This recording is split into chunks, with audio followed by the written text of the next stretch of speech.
Chapter 11. The birth of Cain and Abel.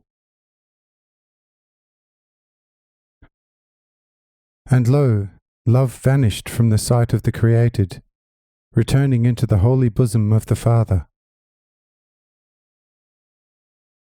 And now, behold, you, my lazy and very inefficient servant, you are still very hard of hearing, for I must dictate to you every word individually, and you still do not understand me, and keep asking me often twice, thrice, 5 times, even up to 10 times, and every time I faithfully repeat each word to you. Therefore, pay more attention that we may make better progress. For soon the world will need this work of my great grace to be completed. Let me, your Holy Father, who is all love within his entire being, tell you this. Now continue to write. And the newly created couple was all alone on the wide earth. And the promised angel appeared with the flaming sword in his right hand. When they caught sight of him, they were very frightened, and fled from him, shaking deep within from fear. And behold, the fear precipitated Eve's time, and she was painfully delivered of the forbidden fruit, which because of Adam's blindness the serpent had put into her. Adam looked at the naked fruit and found that it resembled him, and he rejoiced. Eve saw Adam's joy and ardently pressed this fruit of her love to her full breast. And behold, she felt a sting in her breast similar to the bite of the serpent, and put the fruit down on the ground, greatly afraid and convinced that she had sinned again. But behold, the great angel with a kind face appeared before the fearful pair, and spoke to them in a firm voice. Do not fear the servant of Jehovah, who was sent to you from above to show you the earth, and enlighten you about the errors of the world, and also to chastise you and your descendants, if you should ever stray from the ways of eternal love and the boundless holiness of God. This fruit is no longer a sin for you, although it is the result of your threefold disobedience to God, and is the death of your flesh, which you have created in your flesh through your selfish desire. You must not cast away this fruit, but in accordance with the will from above, keep it as a witness for yourselves, and for your humiliation, so that you may understand how through you came sin, and through sin came death into the world. You shall call the fruit Cain, or bringer of death. These words of the messenger from above reassured the frightened minds of the pair, and Eve picked up the fruit from the ground with her still trembling hands, and, bid by the angel through Adam, she offered her full breast to the infant to suck from it the life of the earth.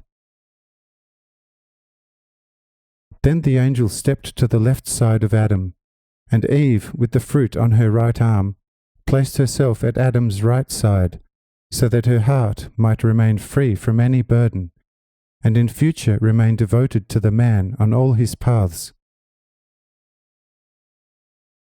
Thus they walked in a perfect manner over the entire earth, in order to see all its places, to prepare abodes for their future descendants, and to sow the seed for their bread through the might and power they had been given by love, through the great grace of mercy. For the earth and everything on it was subject to the will of Adam. The sea and all the waters faithfully obeyed even his slightest hint, and were subject to Adam from their surface to their most profound depths, and respectfully offered their backs to the feet of their Lord, for safely walking upon them at his pleasure. All the winds were subject to him, and all the creatures of the waters, the firm land, and the air obeyed his voice. Adam was astonished at his indwelling power, and saw and recognized over how many things eternal love had given him such great powers. He was delighted at the immense grace from above, and said to Eve, "Eve, my wife, behold how the Lord of might and power has blessed us. Let us offer him our hearts, that his blessing may prosper on the earth in accordance with his great promise. And, as a new dweller in this place, behold through you the light of grace." And Eve, full of humility and sincere joy, replied, "Adam, behold your servant at your feet, awaiting a hint from her Lord of the earth. Let it be according to your will. Take my guilty heart, and offer it to the Lord." And Adam, in all humility before the Lord, did to Eve as commanded by the Lord. And behold, the blessing became visible on Eve, and Adam rejoiced, and also Eve was delighted. Now hear what the angel of Jehovah said to the happy couple, and his words were in perfect harmony, as words from above and words from below. And it was eternal love itself speaking through the mouth of the angel, and the words were as follows. "Adam, you have learnt a great deal on your long journey across the earth. You saw its lands and its waters, and what lives, grows, and moves on and in them. You saw the huge mammoth, and all the creatures down to the tiniest worm. You saw the powerful shark, and all the creatures of the waters down to the smallest dwellers in a drop of water. You also saw all the birds in the air, from the giant eagle down to the ladybird, and from this to the tiniest gnat, and you have probed all their powers and usefulness. From all this you have seen how abundantly eternal love has provided for you, and through you for Eve also. You spoke to the mountains, and they answered you. You asked the sea, and it replied to you. And you directed your voice towards the depths of the earth, and you have not remained without an answer. You directed the sound of your speech to all the trees, bushes, plants, herbs, and grass, and they made known to you their names, and revealed to you their suitability, to be used by you according to your free choice. Thus all the creatures you spoke to gave you a perceivable and clear answer, each one according to its own kind, and showed you to what degree they are destined to serve you and blindly submit to your will. And the winds taught you how to make use of them according to your will.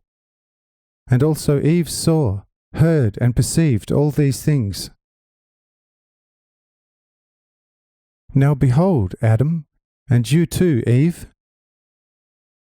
Eternal love gave you all these things, not as it gave you your life and Eve, but its great grace gave them to you as gifts, which you may keep as long as you use them wisely, according to the will of the Holy Father. But if you do not at all times keep your heart pure before the face of Jehovah, they will, one after the other, withdraw from the sphere of your great power. Therefore, be wise as is the great, boundlessly good and most holy Father, high above all creation, and deep at the bottom of all creation. And as you are, shall be, and remain henceforth, in accordance with the Holy Father's will, and thus your own will, shall also be all your descendants.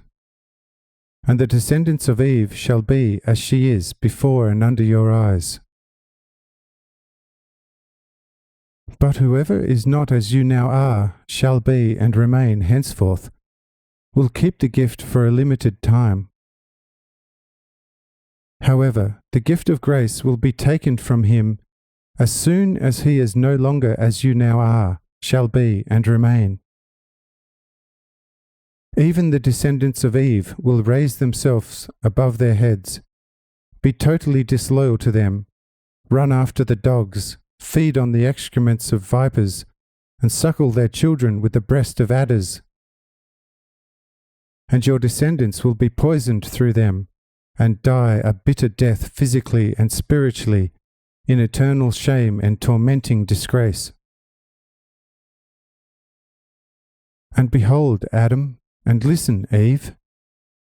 You are still in paradise, where eternal love has placed you, before and after your sin, and before and after the destruction.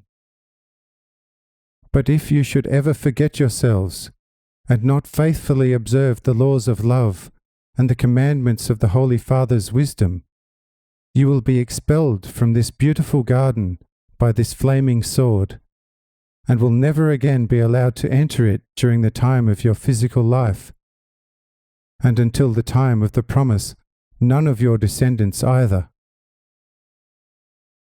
Only after that time will the children of salvation, and the therefrom proceeding new creation, by eternal love, be allowed to enter it again.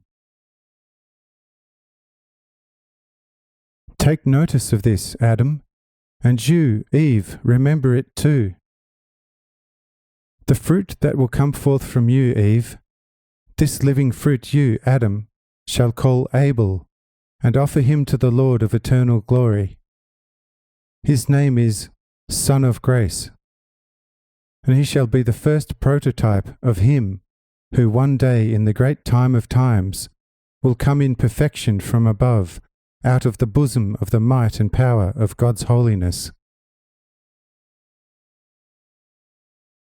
Now that I have guided you, have shown and told you everything according to the will of eternal love, my mission on behalf of the eternal love in the Father of all holiness and goodness is accomplished, and I have to leave you visibly.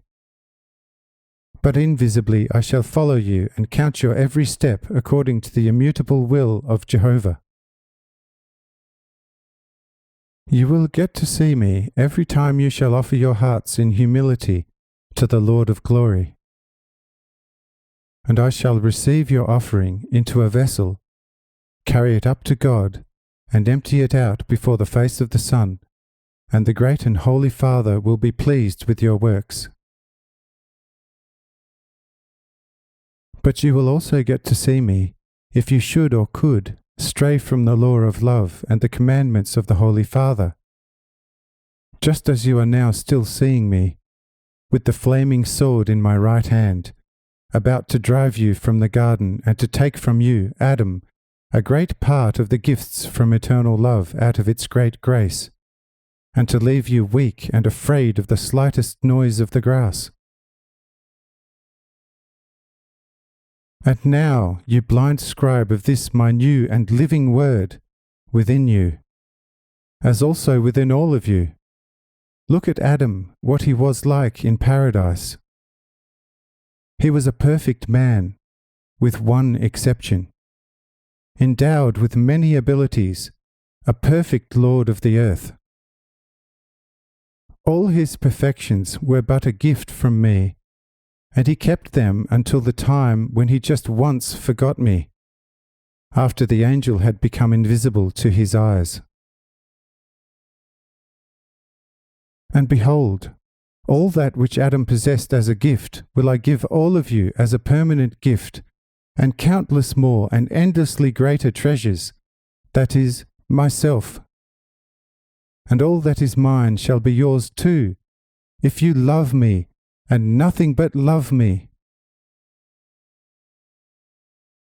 But where is your love, for which I paid such a high price, and which I would like to call mine forever? Oh, there is not much of it left on earth. It is so easy and so gentle, but you do not want it, and do not seek it where it is waiting for you, and reject the high prize it holds.